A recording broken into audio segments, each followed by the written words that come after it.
Hello hello. प्यारे बच्चों नमस्कार। आशा करता हूं कि आप सभी लोग बहुत अच्छे होंगे, स्वस्थ और मस्त होंगे, जबरदस्त होंगे। आप सभी लोगों का बहुत बहुत स्वागत है। ठीक है, जय हिंद, राम राम, वालेकुम अस्सलाम, सत श्री अकाल and very good afternoon all of you.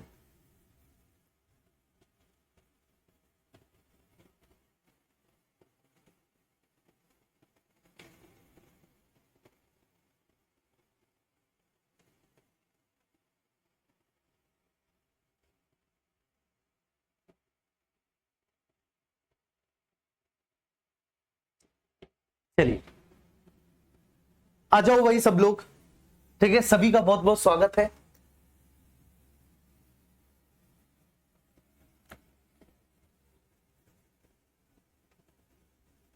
Sir Insta पर पूरी शायरी सुनाई नहीं दी, अब शायरी सुना दो प्लीज।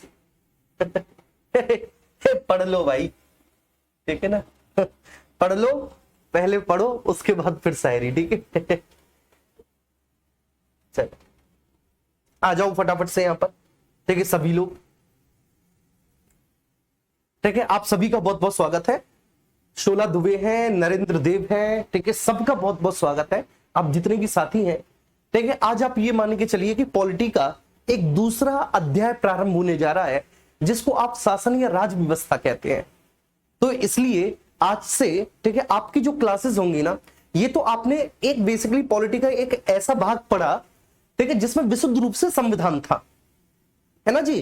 जिसमें क्या था, संविधान था। जैसे कि आपने भारतीय संविधान का भाग 1 पढ़ा, भाग 2 पढ़ा, भाग 3 पढ़ा, भाग 4 पढ़ा, ठीक है। तो ये बेसिकली भाग 4 तक और भाग 4 का तक ये संवैधानिक प्रावधान है।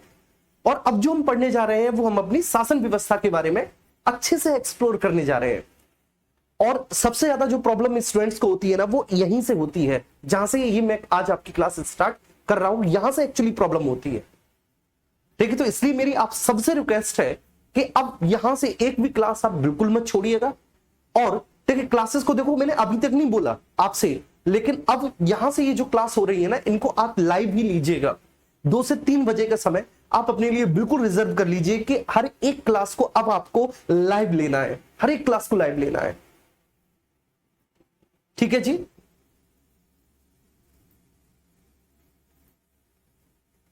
जी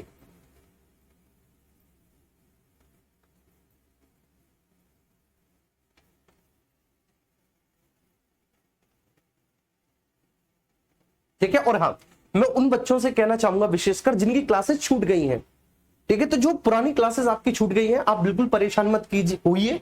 आप अपनी पुरानी क्लासेस को बड़े आराम से धीरे धीरे करके ले लीजिएगा। लेकिन अब यहां से, क्योंकि ये पॉलिटी का एक दूसरा अध्याय है, शासन व्यवस्था, राज्य व्यवस्था, अब यहां से आप ये कोशिश कीजिएगा कि यहां से आपकी सारी क्लासेस बिल्कुल कंटिन्यू चले, सारी की सारी क्लासेस आपकी कंटिन्यू चले, ठीक है, एक भी क्लास आपकी डिस्टर्ब ना हो, ठीक है जी। चलो ठीक है, ठीक है, हम स्टार्ट करने जा रहे हैं। बहुत अच्छी बात है, ठीक है। जो साथी बोल रहे हैं कि सर हम तो लाइव क्लासेस लेते हैं, ठीक है, बहुत अच्छी बात है, लीजिए, ठीक है, और लेनी भी चाहिए लाइव क्लास। आइए, ठीक है, हम स्टार्ट करेंगे सर शासन व्यवस्था।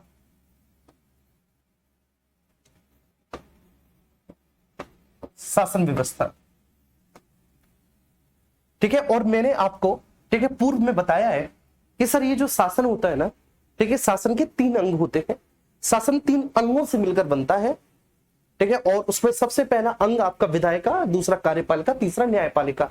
ये तो मैं आपको समझा ही चुका हूं, ठीक है। चलिए, तो सर शासन के 3 अंग होते हैं। शासन का जो सबसे पहला अंग होता है, ठीक है ना, उसको आमतौर पर हम लेजिस्लेचर, हम उसको विधायिका कहते हैं, शासन के पहले अंग को, ठीक है। तो जो शासन का पहला अंग है, शासन के पहले अंग को भैया जी हम क्या बोलते हैं, विधायिका बोलते हैं, हम उसको लेजिस्लेचर बोलते हैं। पहला अंग शासन का लेजिस्लेचर कहलाता है। दूसरा अंग जो है, ठीक है ना, कार्यपालिका, उसको हम एग्जीक्यूटिव कहते हैं।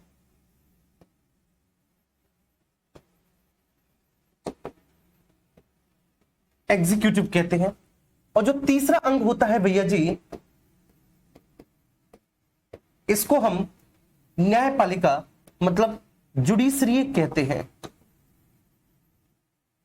न्यायपालिका कहते हैं। शासन के 3 अंग हैं, पहला विधायिका, दूसरा कार्यपालिका और तीसरा न्यायपालिका। ठीक है जी, ये बात समझ में आ रही है? यहां तक कोई इश्यू तो नहीं किसी को, मतलब अपना भी नहीं चाहिए। शासन इन 3 अंगों से मिलकर बनता है।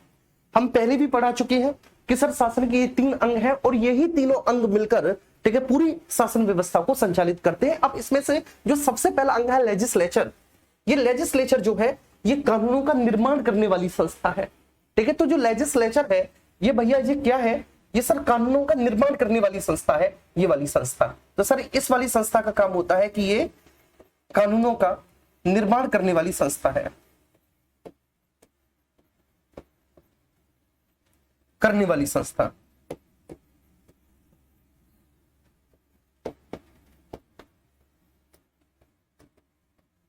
वाली संस्था, ठीक है, ये वाली जो है ये कानूनों के आधार पर शासन करने वाली संस्था अथवा कानूनों को लागू करवाने वाली संस्था है। तो ये वाली जो है भैया ये कानूनों के आधार पर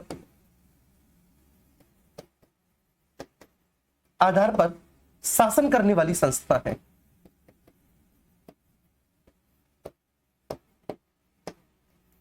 करने वाली संस्था है या कानूनों को लागू करवाने वाली संस्था है, और ये निर्मित कानूनों के आधार पर न्याय करने वाली संस्था है।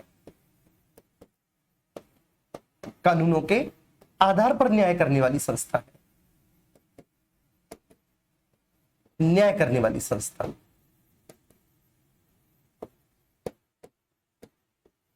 संस्था है, ठीक है। अच्छा, अब जो भैया हमारे यहां पर शासन व्यवस्था है ना बेटा, हमारे यहां पर शासन व्यवस्था, ठीक है, 2 विभिन्न स्तरों पर लागू की गई है। हमारे यहाँ शासन व्यवस्था, बाबू बोलो, हमारे यहाँ शासन व्यवस्था 2 विभिन्न स्तरों पर लागू की गई है। किस तरह से, ये मैं आपको समझाने की कोशिश करूंगा। आप लोग यहाँ पर बहुत अच्छे से फोकस करेंगे। जो भी चीज मैं आपको समझाऊंगा आप बहुत अच्छे से उस चीज को देखेंगे, ठीक है।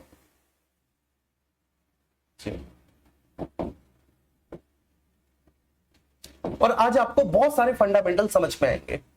तो मैंने क्या बोला? मैंने बोला बाबू कि हमारे यहाँ शासन व्यवस्था, ठीक है, 2 विभिन्न स्तरों पर लागू की गई है।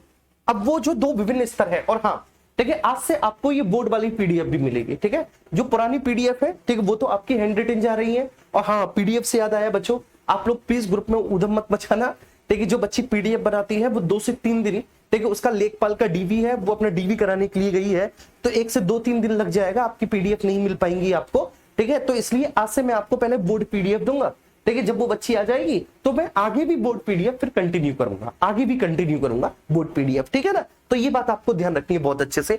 तो सर मैंने क्या बोला? मैंने बोला भैया जी कि शासन व्यवस्था, ठीक है, 3 संस्थाओं से मिलकर, 3 अंगों से मिलकर शासन व्यवस्था संचालित होती है। लेजिस्लेचर, एग्जीक्यूटिव और, ठीक है, जुडिशरी, ठीक है। अब ये जो आपका लेजिस्लेचर है ये क्या है सर? ये आपकी लॉ मेकिंग ऑर्गेनाइजेशन है, ये लॉ इन्फोर्समेंट ऑर्गेनाइजेशन है, और सर ये वाली जो है ये बेसिकली जस्टिस प्रोवाइड करवाने वाली, ठीक है ना, ऑर्गेनाइजेशन है, ठीक है। सबका अपना अलग अलग कार्य है, सभी जो है उनका जो मुख्य काम है वो क्या है कि सब कानूनों को वो लागू करवाती है। अच्छा, अब मुझे यहां पर आपको कुछ चीज समझानी है, आप उस चीज को समझिएगा बहुत अच्छे से। देखिए, मैंने अभी आपको एक बात बताई, मैंने आपको क्या समझाया? तो बाबू मैंने आपको समझाया था कि 2 विभिन्न स्तरों पर, ठीक है, ये 2 विभिन्न स्तरों पर शासन व्यवस्था को स्थापित करके उनका एग्जीक्यूशन किया जा रहा है। अब ये जो 2 विभिन्न स्तर है, इसमें जो बेटा सबसे ऊपरी स्तर है उसको हम कहेंगे केंद्र, ठीक है, केंद्र स्तर है, ठीक है। ये जो सबसे ऊपर का स्तर है बेटा ये क्या है? केंद्र। केंद्र को आप क्या बोलते हैं सर? ठीक है, सेंटर बोलते हैं, ठीक है। तो ये सेंटर है, बेसिकली ये केंद्र का स्तर है। बात समझ में आ रही है? तो सर ये क्या है? सबसे पहला तो शासन व्यवस्था जो सबसे पहले स्तर पर लागू की गई है वो आपके सेंटर लेवल पर की गई है, केंद्र स्तर पर की गई है। अब शासन व्यवस्था, सॉरी माफ कीजिएगा, केंद्रीय स्तर पर लागू की गई है। जो शासन व्यवस्था सबसे पहले लागू की गई है वो किस पर भैया? केंद्रीय स्तर पर लागू की गई है। और उसके बाद जो वो लागू की गई है भैया जी दूसरे नंबर पर कहां पर लागू की गई है? तो वो दूसरे नंबर पर भैया जी आपके राज्य स्तर पर, ठीक है, स्टेट लेवल पर लागू की गई है। स्टेट लेवल पर लागू की गई है, मतलब आपको केंद्र लेवल पर, सेंटर लेवल और राज्य स्तर दोनों पर ये शासन के तीनों अंग आपको देखने को मिल जाएंगे। ठीक है सर, आपको सेंट्रल लेवल पर भी, और आपको स्टेट लेवल पर भी, दोनों ही लेवल पर आपको ये शासन के तीनों अंग देखने को मिलेंगे। अच्छा, अभी जो केंद्र के स्तर पर आपको शासन के तीनों अंग देखने को मिलेंगे, यहां पर देखना है, केंद्र के स्तर पर जो आपको शासन के तीनों अंग देखने को मिलेंगे वो कौन कौन से होंगे सर? तो यहां पर आपको विधायिका भी देखने को मिलेगी, लेजिस्लेचर, यहां पर आपको कार्यपालिका भी देखने को मिलेगी बाबू, और यहां पर आपको न्यायपालिका भी देखने को मिलेगी, न्यायपालिका भी देखने को मिलेगी। ठीक है, तो यहां पर आपको शासन के तीनों अंग देखने को मिलेंगे। हर एक अपना अंग काम कर रहा होगा, और हर एक अपना अंग काम कर कर बेटा कहां के प्रशासन को चला रहा होगा? ये तीनों अंग अपना काम करके बेसिकली कहां के प्रशासन को चला रहे होंगे सर? संघ प्रशासन को। ठीक है, तो केंद्र स्तर पर ये जो संस्था मिलेंगी ये रेस्पॉन्सिबल होंगी sir execution the administration of union. तो ये सर किसका? यूनियन एडमिनिस्ट्रेशन को,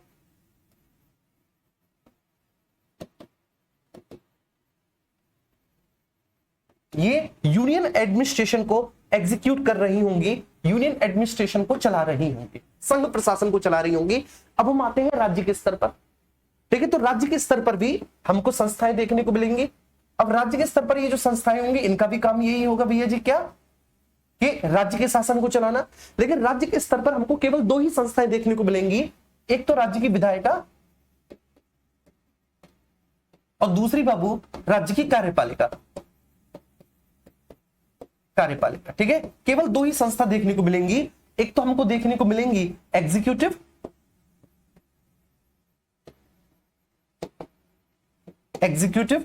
और एक हमको देखने को मिलेगी लेजिस्लेचर।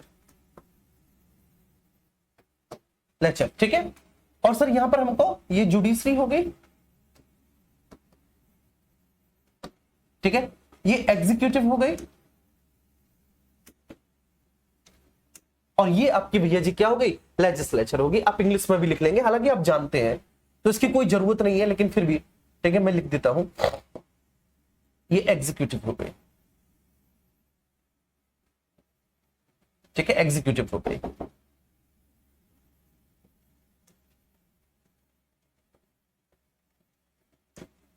हो गई, और ये आपका लेजिस्लेचर हो गई।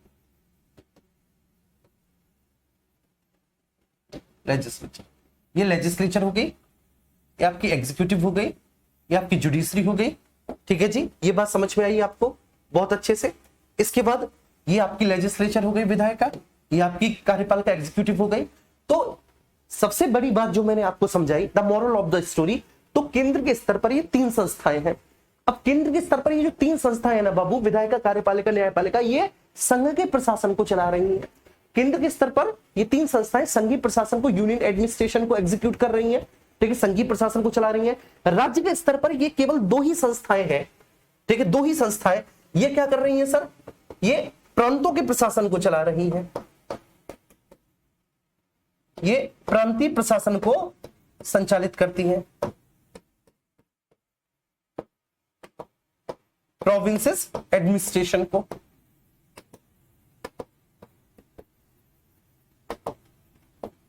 प्रांतीय प्रशासन को चला रही हैं।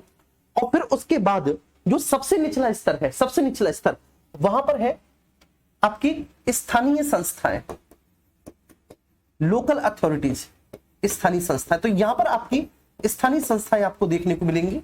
अब ये जो स्थानीय संस्थाएं आपको देखने को मिलेंगी, ये भारतीय संविधान के भाग 9 में है, बहुत डिटेल से मैं आपको बताऊंगा जो स्थानीय संस्थाएं। तो लेकिन ये यहां पर आपको स्थानीय संस्थाएं देखने को मिलेंगी।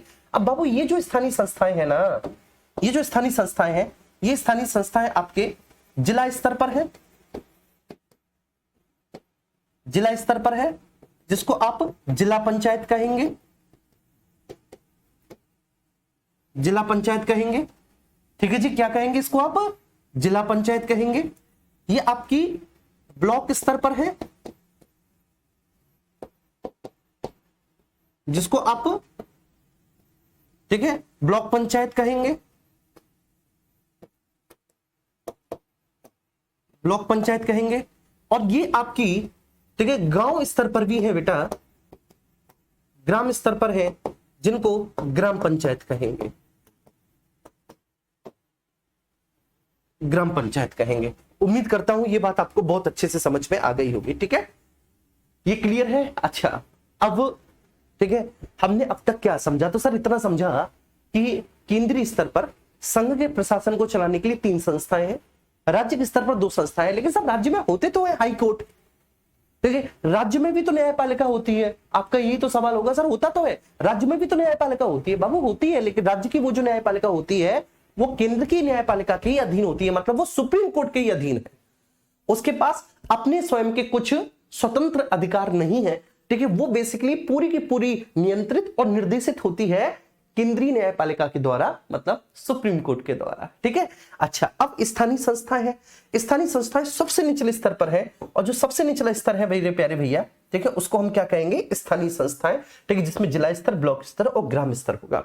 ये आप आगे पढ़ेंगे, ठीक है ना, और इनको आप अभी से पढ़ने जा रहे हैं। तो भारतीय संविधान के ठीक है भाग 5 में बेसिकली संघ है। तो आज हम भारतीय संविधान के भाग 5 को पढ़ेंगे, और भाग 5 में हम ये सारी चीजें पढ़ेंगे, ये जो चित्र चीजें हैं। फिर भाग 6 में हम ये सारी चीजें पढ़ेंगे, भाग 6 में, भाग 9 में हम ये सारी चीजें पढ़ेंगे। ठीक है, तो एक आपको क्लैरिटी हो गई होगी कि अच्छा हम क्या पढ़ने जा रहे हैं। बहुत अच्छी बात है। ठीक है, ये क्लैरिटी आपको हुई। अब नेक्स्ट आगे बढ़ते हैं और चीजों को हम लोग समझते हैं। चलिए, तो सबसे पहले हम लिखते हैं द यूनियन, संघ, द यूनियन, संघ। ठीक है, अच्छा, संघ के बारे में भारतीय संविधान के भाग 5 में है ना जी? किस में है? भाग 5 में है। और इससे संबंधित जो आर्टिकल है, आर्टिकल 52 से लेके 151 तक है। कहां से बाबू? आर्टिकल 52 से 151 तक है। ठीक है, संघ के बारे में ये बात तो क्लियर हो गई बहुत अच्छे से। संघ द यूनियन भारतीय संविधान के भाग 5 में आर्टिकल 52 से 151 में। लेकिन ठीक है, हमारे कॉन्स्टिट्यूशन में संघ को 5 चैप्टर्स में डिवाइड किया गया है। कितने चैप्टर में बाबू? तो हमने इनको 5 चैप्टर में डिवाइड किया है संघ को, 1 2 3 4 5। ठीक है, इस तरह से 5 चैप्टर में डिवाइड किया है संघ को। अब वो 5 चैप्टर कौन कौन से हैं वो हमको देखने हैं। तो सबसे पहले चैप्टर 1, दूसरा चैप्टर 2, तीसरा चैप्टर 3, चौथा चैप्टर 4, पांचवा चैप्टर 5। ठीक है, ये 5 चैप्टर में हमने डिवाइड किया है पूरी यूनियन को। जो सबसे पहला चैप्टर है, ठीक है, वो है आपका एग्जीक्यूटिव। जी हां, सबसे पहला चैप्टर एग्जीक्यूटिव है, कार्यपालिका। सबसे पहला चैप्टर है एग्जीक्यूटिव, कार्यपालिका, सबसे पहला चैप्टर। जो दूसरा चैप्टर है वह है सर विधायिका, लेजिस्लेचर। जी हां, दूसरा चैप्टर लेजिस्लेचर है, लेचर है। ठीक है, दूसरा चैप्टर जो है विधायिका है। जो तीसरा चैप्टर है वह है लेजिस्लेटिव पावर्स ऑफ प्रेसिडेंट, राष्ट्रपति की विधायी शक्तियां। तो तीसरा चैप्टर क्या है भाई? राष्ट्रपति की विधायी शक्तियां, की विधायी शक्तियां,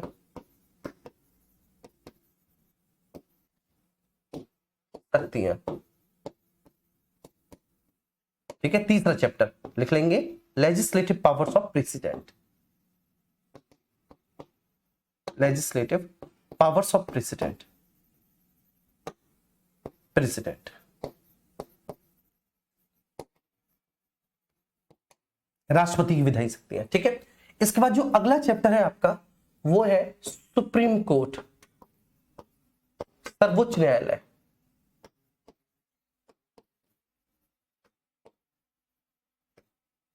सुप्रीम कोर्ट, सर्वोच्च न्यायालय, जो अगला चैप्टर है। ठीक है भैया जी, क्या है? सुप्रीम कोर्ट है। और जो सबसे लास्ट चैप्टर है, 4 चैप्टर हो गए, जो आपका 5वां चैप्टर होगा सर, कौन सा चैप्टर बाबू? जो 5वां चैप्टर होगा वह है नियंत्रक एवं महालेखा परीक्षक, CAG, महालेखा परीक्षक।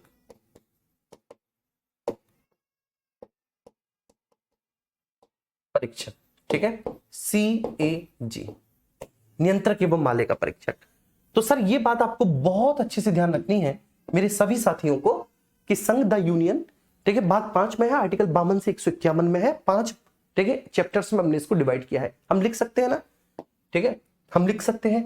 किस तरह से लिख सकते हैं? आइए, तो हम यहां पर लिख सकते हैं सर, ये अध्याय 1 है,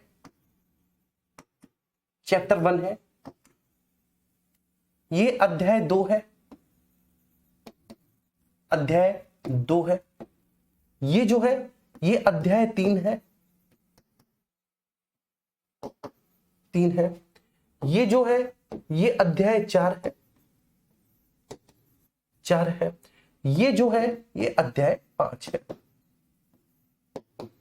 अध्याय 5 है। ठीक है, तो ये अध्याय 1, ये 2, ये 3, ये 4, ये 5 है। ये 5 अध्याय है। उम्मीद करता हूं कि ये बात तो समझ में आ गई होगी सबको। अच्छा, अब ये जो सर कार्यपालिका है, ठीक है बाबू, ये जो कार्यपालिका है, ये कार्यपालिका आपकी 52 से 78 तक है। अच्छा, मतलब कहने का आशय, देखो ये बात समझना, ये 52 से 151 तक है पूरा संघ। तो मतलब हमने 52 से स्टार्ट किया और हमारा कहां पर खत्म हो जाएगा? 151 पर खत्म हो जाएगा। बोलो होगा कि नहीं? सिंपल सी बात है। तो 52 से 78 हमारी कार्यपालिका है। ठीक है, 79 से 122 हमारी विधायिका है। 123 में राष्ट्रपति की विधायी शक्तियां हैं। 124 से 147 आपकी सुप्रीम कोर्ट है। और 148 से 151 आपका क्या है? सीएजी है। बोलो क्लियर है? बोलो क्लियर है? ऐसे याद करना है, मतलब तोड़ देना है सब कुछ। ठीक है, बिल्कुल पूरा उधेड़ देना है, इस तरह से याद करना है। ठीक है, अब कार्यपालिका को देखेंगे। ठीक है, क्योंकि हम सबसे पहले चैप्टर 1 को स्टार्ट करेंगे। तो जब हम चैप्टर 1 को स्टार्ट करेंगे तो हम किसको स्टार्ट करेंगे सर? हम कार्यपालिका को ही स्टार्ट करेंगे, क्योंकि कार्यपालिका ही हमारा चैप्टर 1 है। तो आइए चैप्टर 1 पे चलते हैं, अध्याय 1 पर।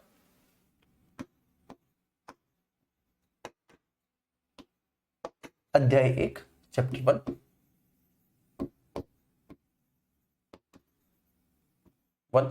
और चैप्टर 1 का सर विषय वस्तु क्या है? कार्यपालिका। कार्यपालिका, एग्जीक्यूटिव।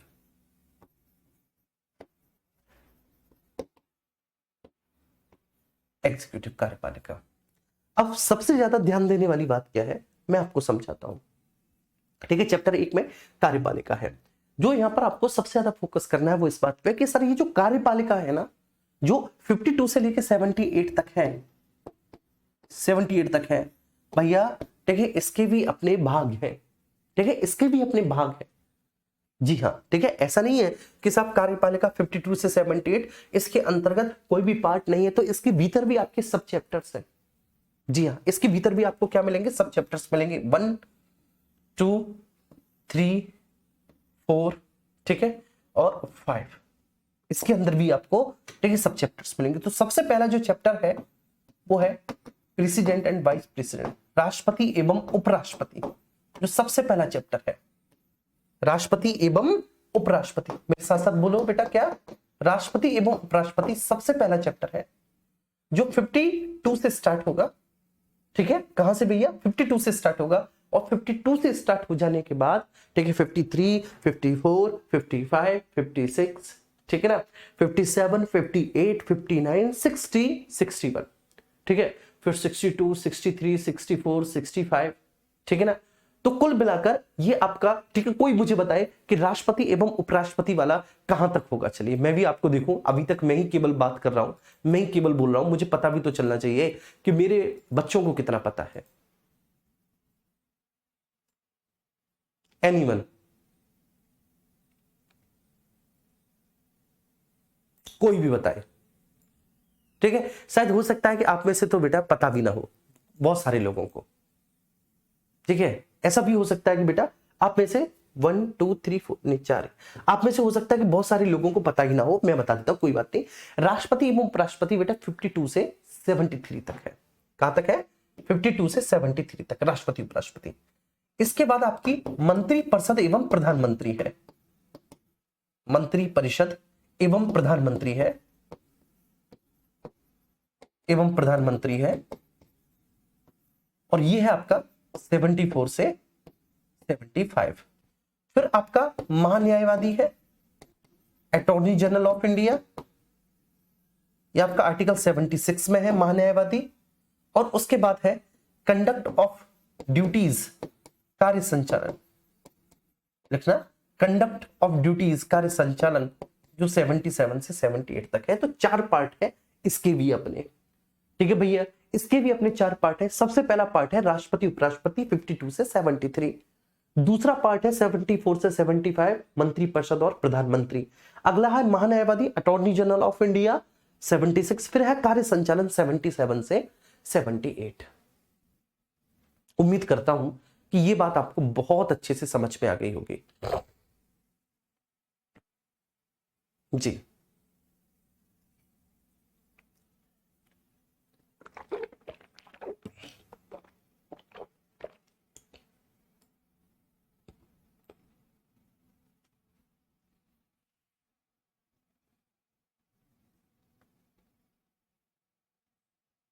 हाँ, बहुत सारे बच्चों ने बिल्कुल सही जवाब दिया।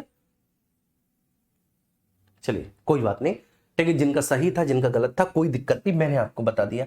अच्छा, अब आप इतना याद कर लोगे, इसे आप इजीली लर्न कर लोगे। 5 चैप्टर है और पांचों चैप्टर बेसिकली पांचों चैप्टर का जो एक्सपेंशन है, जो विस्तार है, वो कहां से कहां तक है, ठीक है। जो पांचों चैप्टर का जो विस्तार है वो कहां से कहां तक है, याद कर लोगे भैया, ठीक है, याद कर लोगे।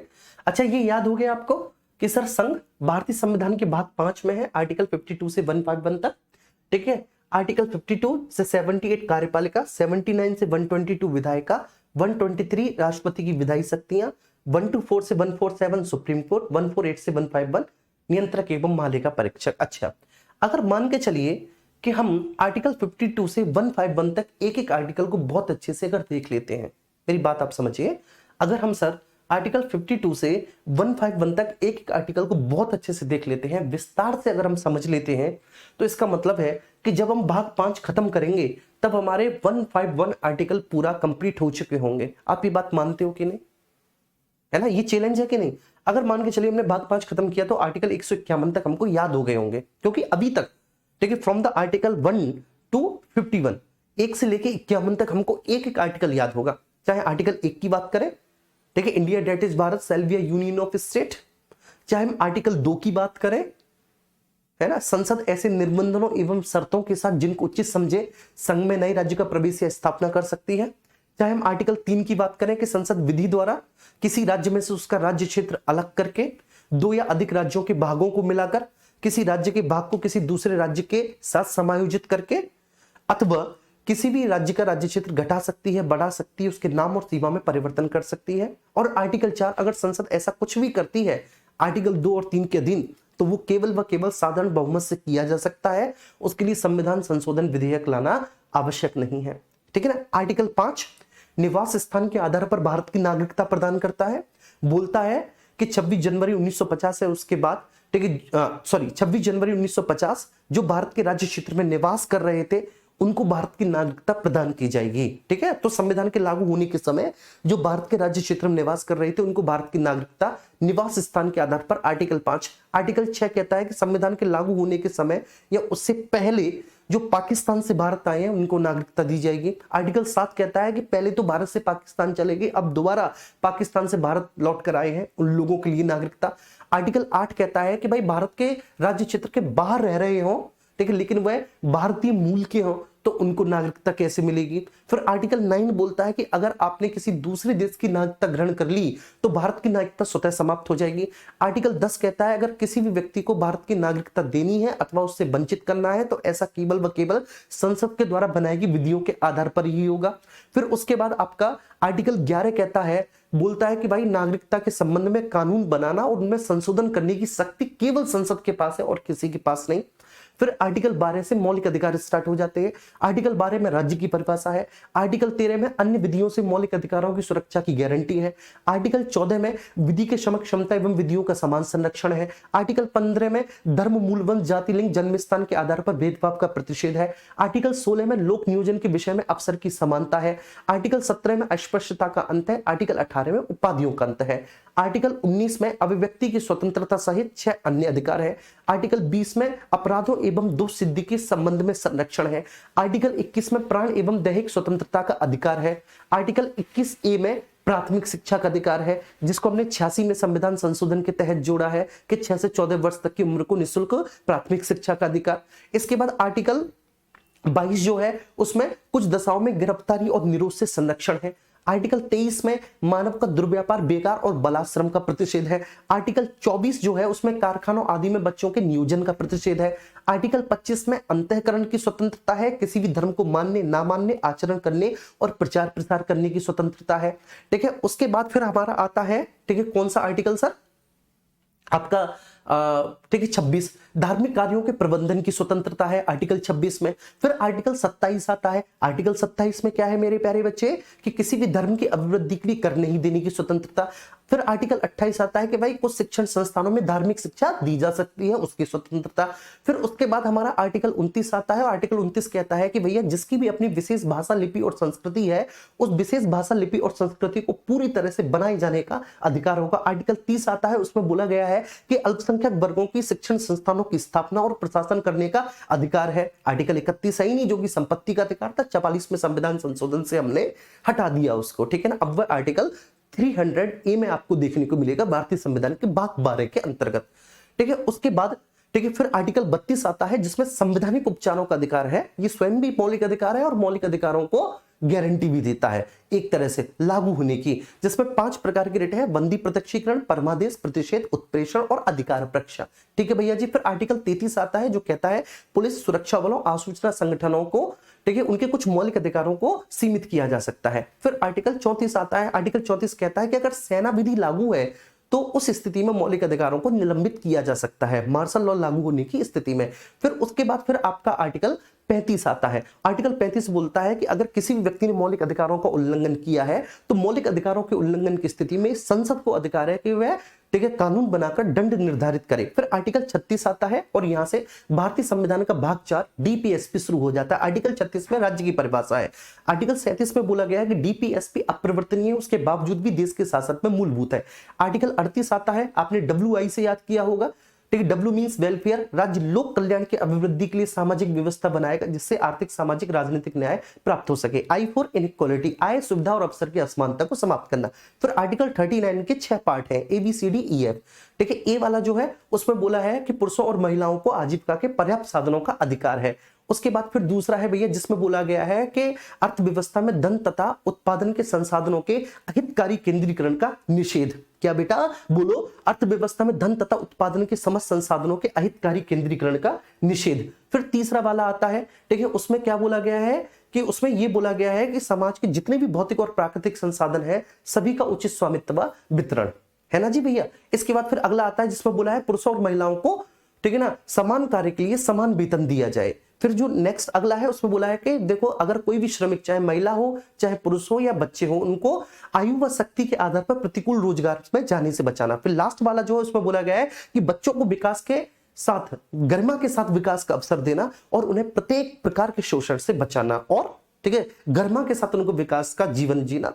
ठीक है, इस तरह का प्रावधान है। फिर आर्टिकल 39 क्लॉज 1 आ जाता है, जिसको हमने 42 में संविधान संशोधन से जोड़ा है, 39 क्लॉज 1 को। अब ये जो 39 क्लॉज 1 है, जिसको हमने 42 में संविधान संशोधन से जोड़ा है, इसमें ठीक है निःशुल्क कानूनी सहायता, जिससे कि प्रत्येक व्यक्ति को बेसिकली कानूनी सहायता मिल सके, न्याय मिल सके और किसी को भी, ठीक है, अन्याय का शिकार ना होना पड़े। फिर आर्टिकल 40 आता है, जिसमें ग्राम पंचायतों की स्थापना और उन्हें प्रशासन की इकाई के रूप में कार्य करने की शक्ति दी गई है। फिर आर्टिकल 41 आ जाता है, जिसमें बुढ़ापा, बीमारी, अशक्तता की स्थिति में, ठीक है, शिक्षा, लोक सहायता प्राप्त करने का एक तरह का अधिकार दिया गया है। फिर आर्टिकल 42 आ जाता है। आर्टिकल 42 में बेसिकली प्रसूति सुविधाएं इत्यादि दी गई हैं और बोला गया है कि निःशुल्क प्रसूति सुविधाएं मिले।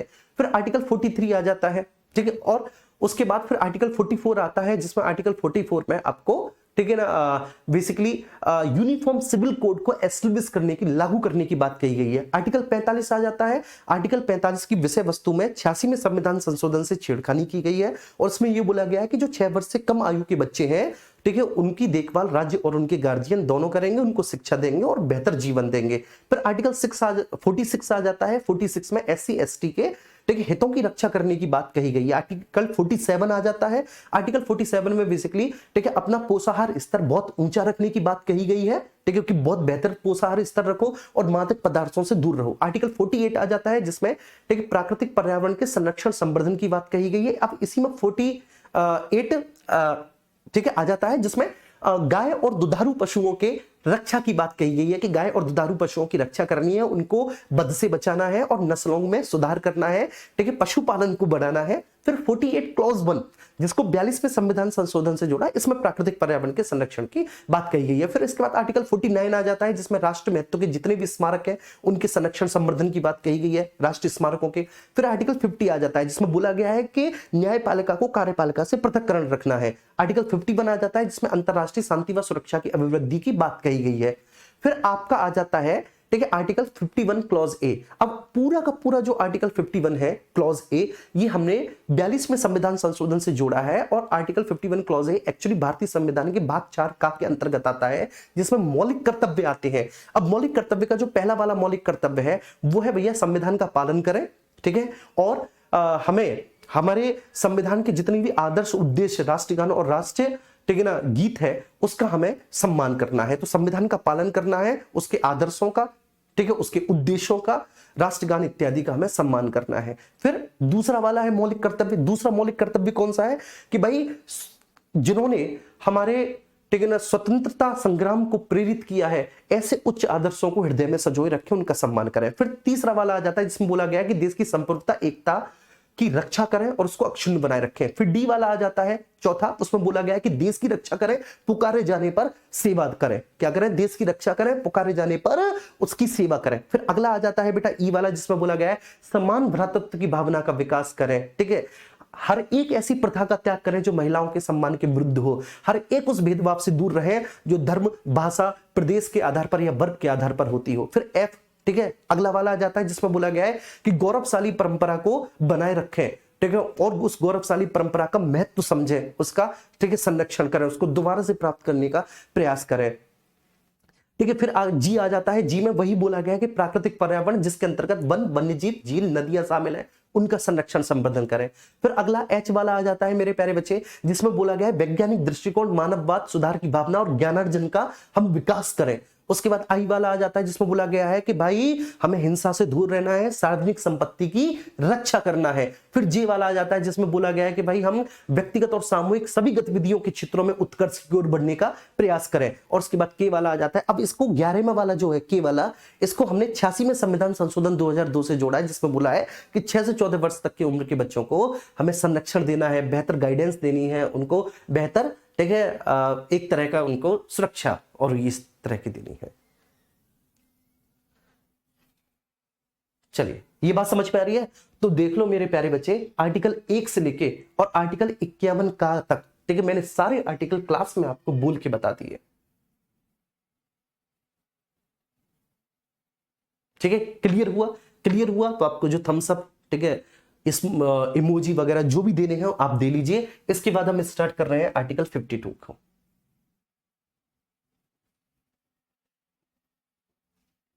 ठीक है,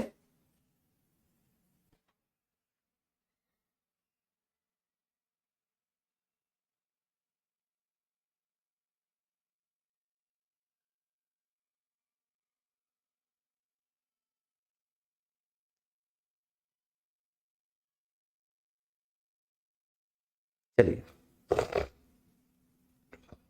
सीएजी का फुल फॉर्म होता है बेटा controller and auditor general of India, ठीक है। चलिए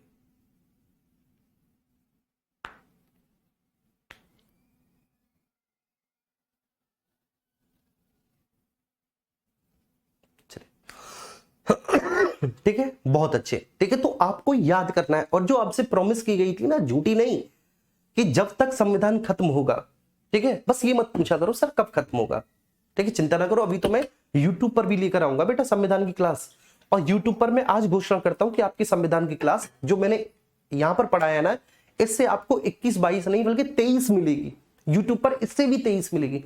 अब कुछ बच्चे कहेंगे सर आपने पेड बैच में क्यों नहीं पढ़ाया इतना डीप, इतना डिटेल? क्योंकि मेरे प्यारे बच्चे पेड बैच में हमें सिलेबस भी खत्म करना होता है, ठीक है, इस तरह की बात होती है। और आपने भी देखा कि शुरुआत में बहुत सारे बच्चे ऐसे थे जो डिटेल पढ़ाने का थोड़ा सा विरोध भी करते थे। यूट्यूब पे आप स्वतंत्र है, यूट्यूब पे कोई विरोध नहीं करेगा क्योंकि फ्री में दिया जा रहा है, ठीक है, वहां पे किसी के रुपए नहीं गए। तो जिसको जितना पढ़ना है ना यूट्यूब पर बेटा, जब मैं क्लास स्टार्ट करूंगा, हालांकि इसमें भी मैं बहुत अच्छे स्तर का पढ़ा रहा हूं, ऐसा नहीं। आपका जो यूपीएसआई का लेवल है, एक बच्चा बोल भी रहा था कि यूपीएसआई का लेवल तो जो है ना बेटा, ठीक है ना, उससे तो कहीं ऊपर यही चला गया, आपका यूपीएसआई के लेवल से ऊपर चला गया। लेकिन फिर भी अगर आपको ऐसी पॉलिटी करनी है कि भविष्य में पॉलिटी के अध्यापक बन जाओ एक बेहतर, अच्छे खासे, ठीक है। तो वो मैं आपको यहाँ पे करा दूंगा, ये मैं आपसे प्रॉमिस करता हूँ, ठीक है, यूट्यूब पर। तो जल्दी क्लास आएगी, लेकिन फिलहाल यहाँ पर भी पूरा डिटेल में है, आप चिंता ना करना बिल्कुल। वहां पर ये है कि वहां पर आपके मस्तिष्क के आयामों को और खोला जाएगा, और देखो वो आपको और ज्यादा समझ में आएगा, क्योंकि एक बार जब आप यहाँ पर पढ़ चुकने के बाद यूट्यूब पर आओगे ना, तो आपको लगेगा अरे वाह ये तो मजा आ गया, ठीक है ना। क्योंकि किसी भी चीज को जब हम जितनी ज्यादा बार पढ़ते हैं, वो उतनी हमें बेहतर तरीके से समझ में आती है, वो उतनी और अच्छी हमारी हो जाती है। चलिए, थैंक यू सो मच बेटा, ठीक है। ऐसे ही इस तरह से पॉलिटी होनी चाहिए, इस तरह से पॉलिटी का असर छोड़ जाऊंगा, तेरे चेहरे पे अपनी नजर छोड़ जाऊंगा।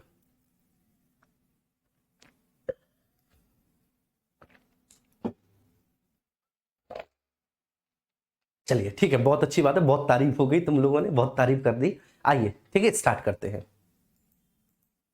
अपने लेक्चर को, ठीक है भाई।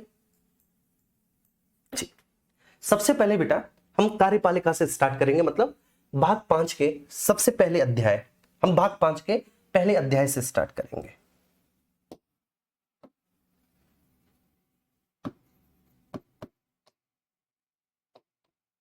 भाग 5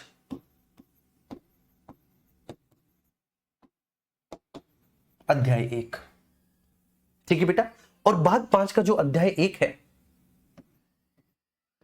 भाग 5 का जो अध्याय 1 है बेटा, उस अध्याय 1 का नाम क्या है? भाग 5 का जो अध्याय 1 है, उस अध्याय 1 का नाम क्या है? तो सर उसका नाम है कार्यपालिका। क्या नाम है बेटा? कार्यपालिका। और कार्यपालिका कहां से कहां तक है? देखिए आर्टिकल 52 से 78 तक है। मेरा एक छोटा सा निवेदन है, प्लीज आप मेरे लिए एक छोटा सा रिगार्ड कर देना, आप सब लोग। एक छोटा सा मेरा आप लोगों से निवेदन है मेरे प्यारे बच्चे, वो ये है कि जो इंग्लिश मीडियम वाले बच्चे हैं वो इंग्लिश की एक बुक ले लें जिसमें इंग्लिश में आर्टिकल वगैरह लिखे हुए हों, ठीक है। वो इंग्लिश की एक बुक ले लें, ठीक है, जिसमें इंग्लिश वगैरह में आर्टिकल लिखे हों। इंग्लिश की आप बुक कौन सी लें? देखो, ठीक है, आप कुछ ना करें, ठीक है, आप क्या करें कि इंग्लिश के सारे आर्टिकल जो है ना, आर्टिकल 1 से लेके 395 तक, ठीक है ना, वो पूरा आप उसका किसी से प्रिंट आउट निकलवा लें, गूगल पे आप देख लें आर्टिकल 1 to 395, ठीक है, इस तरह से। या फिर कोई आप एक बुक ले लें, देखिए जिसमें सारे आर्टिकल हों, ठीक है, वो तो जिससे कि जो है ना, अगर मैं हिंदी में कोई भी आर्टिकल लिखूं तो वो इंग्लिश में भी बेसिकली आपको समझ में आ जाए, क्योंकि बेटा दोनों लैंग्वेज में एक साथ लिखना प्लीज, है ना, ठीक है ना, मुझे माफ करना क्योंकि लिमिटेड समय होता है यहाँ पर, बड़ा बाउंडेड है मामला, ठीक है। चलिए, कार्यपालिका आर्टिकल 52 से 78। अब सबसे पहले हम आर्टिकल 52 के बारे में बात करते हैं।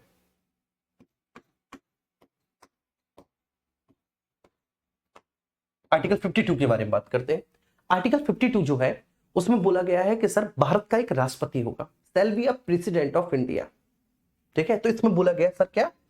भारत का एक राष्ट्रपति होगा,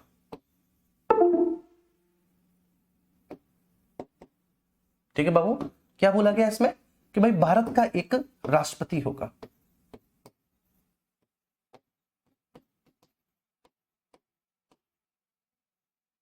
भारत का एक राष्ट्रपति होगा, राष्ट्रपति होगा, ठीक है। अगर ये बोला गया कि भाई भारत का एक राष्ट्रपति होगा, तो इसका मतलब क्या है कि राष्ट्रपति जो है ना, ठीक है, ये जो पद है मेरे प्यारे बच्चे, राष्ट्रपति का जो पद है, ये जो ऑफिस है, ये हमारे संविधान के, ये हमारे संविधान के आधारभूत ढांचे के अंतर्गत आता है, संविधान के आधारभूत ढांचे के अंतर्गत आता है।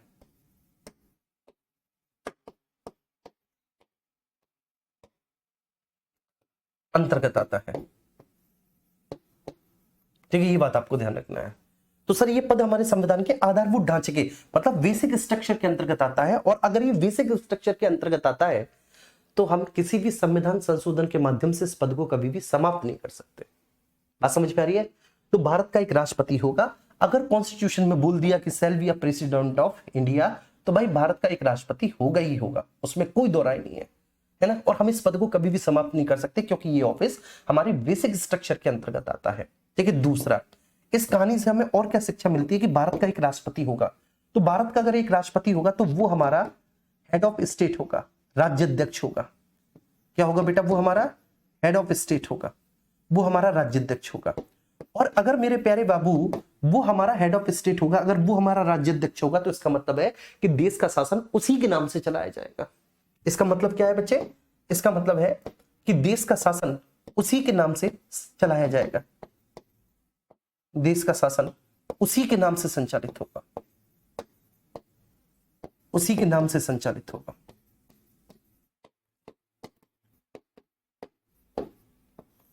उसी के नाम से संचालित होगा, चलाया जाएगा देश के शासन को। ठीक है, तो वो हमारे हेड ऑफ स्टेट होंगे, वो हमारे राज्याध्यक्ष होंगे, मतलब देश के शासन को हम उन्हीं के नाम से, उसी के नाम से संचालित करेंगे। देश का शासन भैया उसी के नाम से चलाया जाएगा। ठीक है, सबसे फर्स्ट पॉइंट, ये बात आपको बहुत अच्छे से समझ में आ गई होगी। इसके बाद जी बेटा, ठीक है, इसके बाद ठीक है, वो हमारे देश के पहले नागरिक होंगे, वो हमारे देश का प्रथम नागरिक होगा, देश का प्रथम नागरिक होगा। तो ये दो शिक्षा हमें इससे मिलती है। फर्स्ट सिटीजन ऑफ इंडिया, है ना बाबू, आप लिख रहे हैं ना, फर्स्ट सिटीजन ऑफ इंडिया, वो हमारे देश का पहला नागरिक होगा। ये बात भी आपको बहुत अच्छे से ध्यान में रखनी है। तो वो हमारे देश का पहला नागरिक होगा, अगर वह पुरुष है, ठीक है, तो वो देश का, ठीक है, पहला, ठीक है, नागरिक है। बेसिकली वो देश का पहला पुरुष नागरिक है, और उसकी पत्नी जो है वो देश की पहली महिला नागरिक है। चलिए कुल मिलाकर, ठीक है, तो देश का, ठीक है, प्रथम नागरिक होगा, फर्स्ट सिटीजन ऑफ इंडिया होगा। ये बहुत अच्छे से आर्टिकल 52 समझ में आ गया। मतलब राष्ट्रपति के पद के बारे में आर्टिकल 52 में बोला है, और कुछ नहीं है आर्टिकल 52 में, बस इतनी सी बात है कि सब भारत का एक राष्ट्रपति होगा, कुछ नहीं है, सब है राष्ट्रपति। अच्छा, अब यहां पर कुछ चीजें देख लेते हैं। ठीक है, राष्ट्रपति का जो पद है, अब एक बच्चा मुझसे पूछ रहा था, सर राष्ट्रपति का पद हमने कहां से लिया है? ये हमने अमेरिका के संविधान से लिया है, अमेरिका का संविधान मेरे प्यारे बच्चे। तो जो राष्ट्रपति का पद है, इसको हमने कहां से लिया? अमेरिका के संविधान से। लेकिन ठीक है, वो नाम मात्र का, या फिर वह नाम मात्र की कार्यपालिका है, ठीक है, वो एक नॉमिनल एग्जीक्यूटिव है, वह नाम मात्र की कार्यपालिका है बाबू। ठीक है, राष्ट्रपति का पद हमने कहां से लिया? अमेरिका के संविधान से राष्ट्रपति का पद लिया, लेकिन वो नाम मात्र की कार्यपालिका है, वो नॉमिनल एग्जीक्यूटिव है। ये एक्चुअली कॉन्सेप्ट जो है, ये हमने अमेरिका के ये हमने ब्रिटेन के संविधान से लिया है। कहां से बाबू? ये हमने ब्रिटेन के संविधान से लिया है।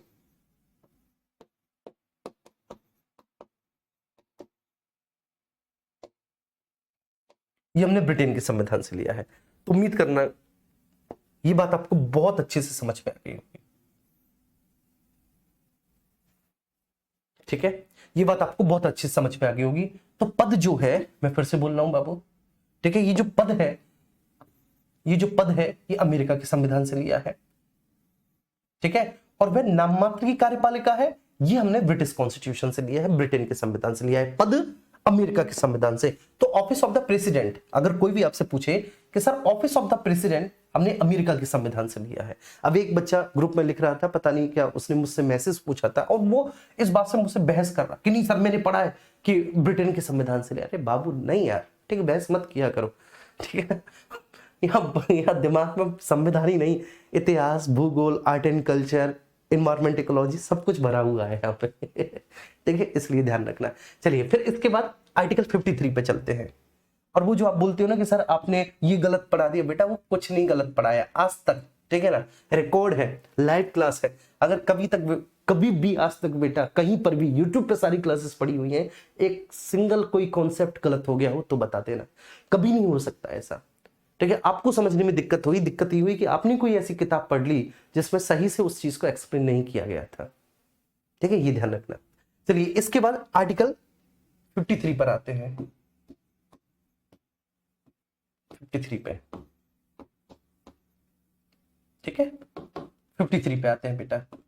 अब ये जो आर्टिकल 53 है, आर्टिकल 53 में क्या बोला है? आर्टिकल 53 में बोला है कि कार्यपालिका की सारी शक्तियां राष्ट्रपति में निहित होंगी। इसमें बोला बेटा कि कार्यपालिका की समस्त शक्तियां राष्ट्रपति में निहित होंगी। All the powers of the executive, है ना, कार्यपालिका की सारी शक्तियां राष्ट्रपति में निहित होंगी। अब राष्ट्रपति इन शक्तियों का प्रयोग या तो स्वयं करे या अपने अधीनस्थों के द्वारा करे। आर्टिकल 53 में ये है ना। तो आर्टिकल 53 में क्या है सर? कार्यपालिका की समस्त शक्तियां राष्ट्रपति में निहित होंगी। कार्यपालिका की समस्त शक्तियां राष्ट्रपति में निहित होंगी। शक्तियां राष्ट्रपति में निहित होंगी।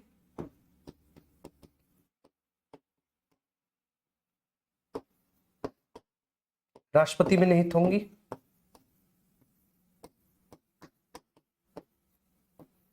जिनका प्रयोग या तो वह स्वयं करेगा, जिनका प्रयोग या तो वह स्वयं करेगा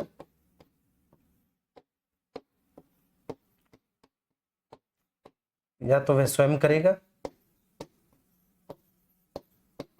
या अपने अधीनस्थों के द्वारा करेगा, या अपने अधीनस्थों के द्वारा करेगा, द्वारा करेगा।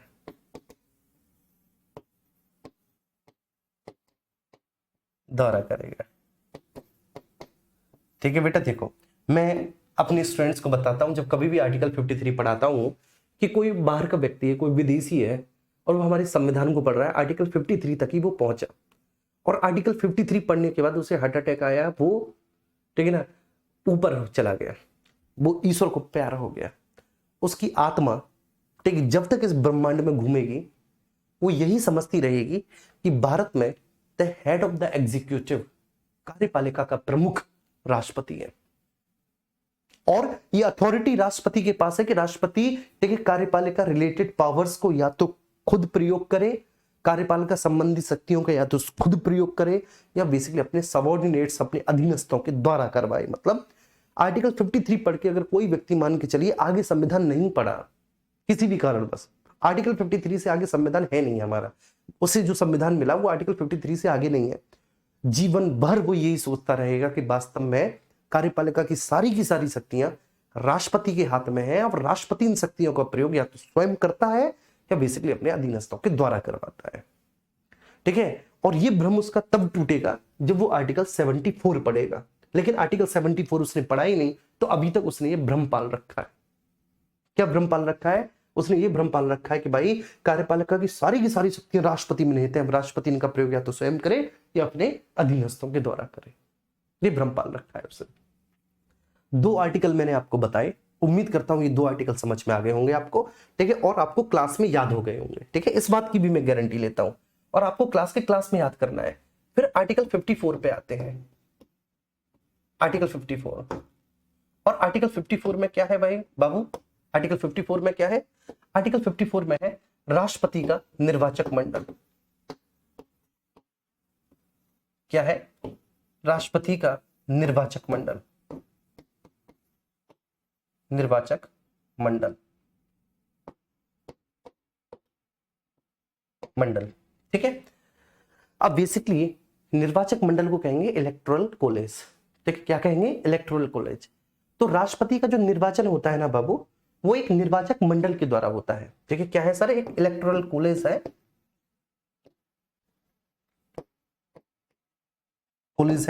एक निर्वाचक मंडल है। ठीक है, वो राष्ट्रपति को वोट करता है। तो राष्ट्रपति का निर्वाचक मंडल मतलब राष्ट्रपति को कौन कौन वोट करेगा, इसके बारे में आर्टिकल 54 में लिखा हुआ है। राष्ट्रपति को कौन कौन वोट करेगा बाबू? तो देखो मैं आपको बताता हूं। देखो राष्ट्रपति को वोट लोकसभा,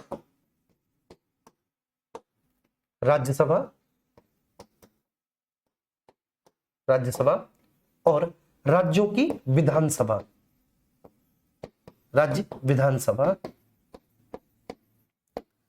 के सदस्य करते हैं ये राष्ट्रपति को वोट। ठीक है, हम और आप राष्ट्रपति को वोट नहीं कर सकते, तुम्हारी कसम। हम और आपको कोई राइट ही नहीं है कि हम और आप राष्ट्रपति को वोट कर सकें। ठीक है, तो राष्ट्रपति को वोट लोकसभा, राज्यसभा, राज्य विधानसभा के सदस्य करते हैं राष्ट्रपति को जो वोट करते हैं। बात समझ में आ रही है?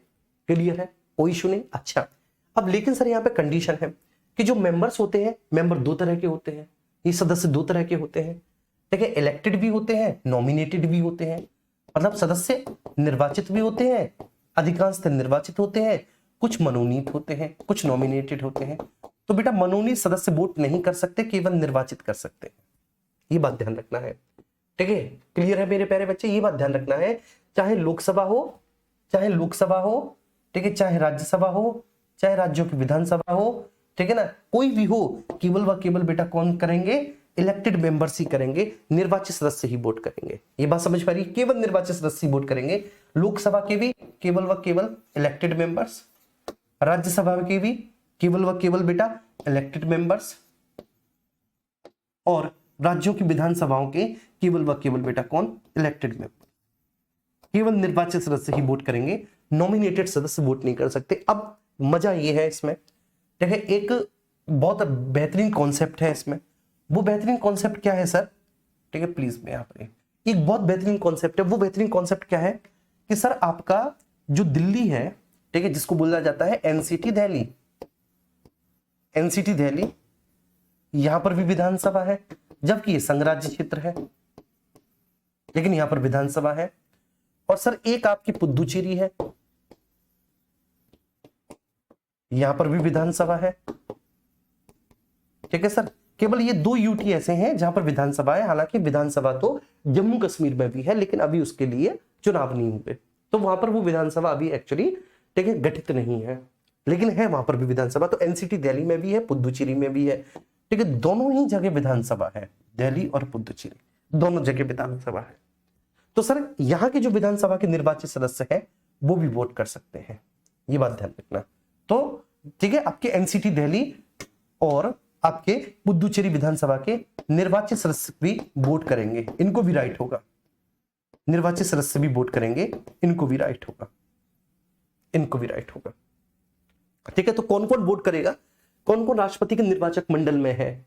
अब सवाल ये उठता है कि सर कौन कौन राष्ट्रपति के निर्वाचक मंडल में है, तो बोलो बाबू, लोकसभा है, राज्यसभा है, राज्यों की विधानसभाओं के सदस्य हैं, ठीक है। तो लोकसभा, राज्यों की विधानसभा और राज्यसभा के सदस्य राष्ट्रपति को वोट कर सकते हैं, बिल्कुल सिंपल है, लेकिन वो केवल व केवल इलेक्टेड होने चाहिए, नॉमिनेटेड निर्वाचित केवल वोट कर सकते हैं, मनोनीत वोट नहीं कर सकते, मनोनीत सदस्यों को वोट करने का कोई राइट नहीं है। अच्छा, एक और यहाँ पर ठीक है बड़ा बेहतरीन कॉन्सेप्ट है, वो कॉन्सेप्ट क्या है सर, कि जो आपका राज्यों की विधान परिषद है, जो राज्य विधान परिषद है, 6 राज्यों में राज्य विधान परिषद है, तो जो राज्य विधान परिषद के सदस्य होते हैं,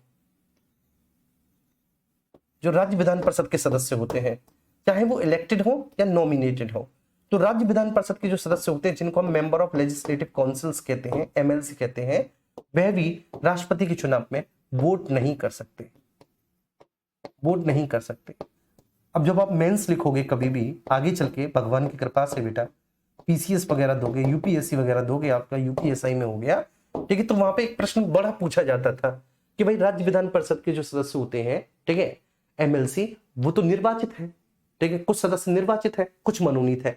तो राज्य विधानसभा जो राज्य विधान परिषद है, इस राज्य विधान परिषद के बेटा 5/6 सदस्य जो है वो इलेक्टेड होते हैं, इलेक्टेड होते हैं, और 1/6 सदस्य जो है वह आपके नॉमिनेटेड होते हैं, नॉमिनेटेड होते हैं, ये बात ध्यान रखनी है, वह नॉमिनेटेड होते हैं, ठीक है। तो जो राज्य विधान परिषद होता है, जो लेजिस्लेटिव काउंसिल्स होता है स्टेट के, तो स्टेट के लेजिस्लेटिव काउंसिल्स में भी नॉमिनेटेड मेंबर्स है 1/6 और इलेक्टेड मेंबर्स है 5/6। तो भैया मुझे एक बात बताओ, यहां पर भी रहने देते आप नॉमिनेटेड मेंबर्स को वोट करने का राइट ना होता, यहां पर रहने देते, लेकिन कम से कम इनसे तो वोट करवाना था, इनसे तो वोट करवाना था, अरे बोलो ना, इनसे तो वोट करवाना था, इन्हें रहने देते, इन्हें इसलिए रहने देते क्योंकि ना तो हमने नॉमिनेटेड मेंबर्स लोकसभा के, ना ही राज्यसभा के, ना ही राज्यों की विधानसभा के, उनको वोट का राइट नहीं दिया, लेकिन इनको तो दिया है ना हमने। फिर ये क्यों छोड़ दिया, इसलिए छोड़ दिया बेटा क्योंकि प्रत्येक राज्य में विधान परिषद नहीं है,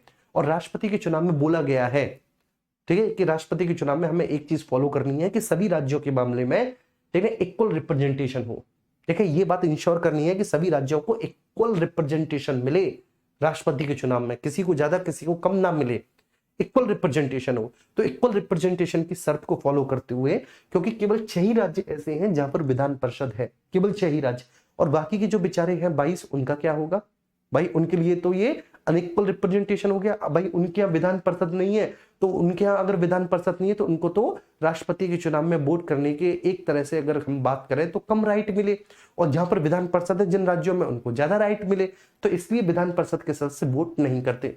अब सवाल ये आता है सर एक बात बताइए कि केवल इलेक्टेड मेंबर्स ही क्यों वोट करते हैं, ये भी बड़ा लिखने को पूछा जाता है, केवल इलेक्टेड ही क्यों, नॉमिनेटेड क्यों नहीं।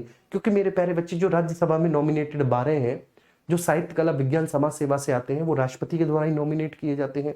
लोकसभा में जो 2 एंग्लो इंडियन है, हालांकि अब लोकसभा में दो एंग्लो इंडियन को मनोनीत नहीं किया जाता। उस व्यवस्था को हमने 104 में संविधान संशोधन से समाप्त कर दिया।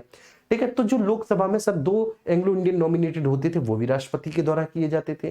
राज्यों की विधानसभा में एक एंग्लो इंडियन नॉमिनेट होता था, आर्टिकल 333 के अंतर्गत, वो राज्यपाल के द्वारा किया जाता था।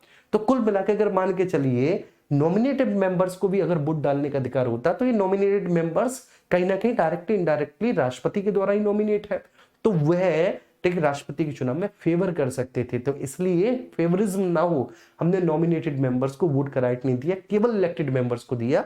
और विधान परिषद के सदस्यों को क्यों नहीं दिया?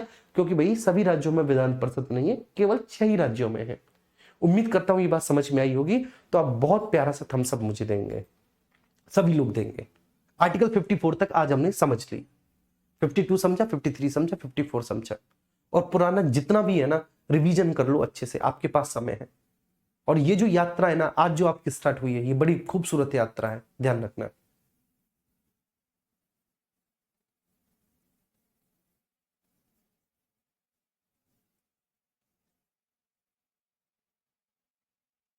चलिए ठीक है, थैंक यू सो मच भैया।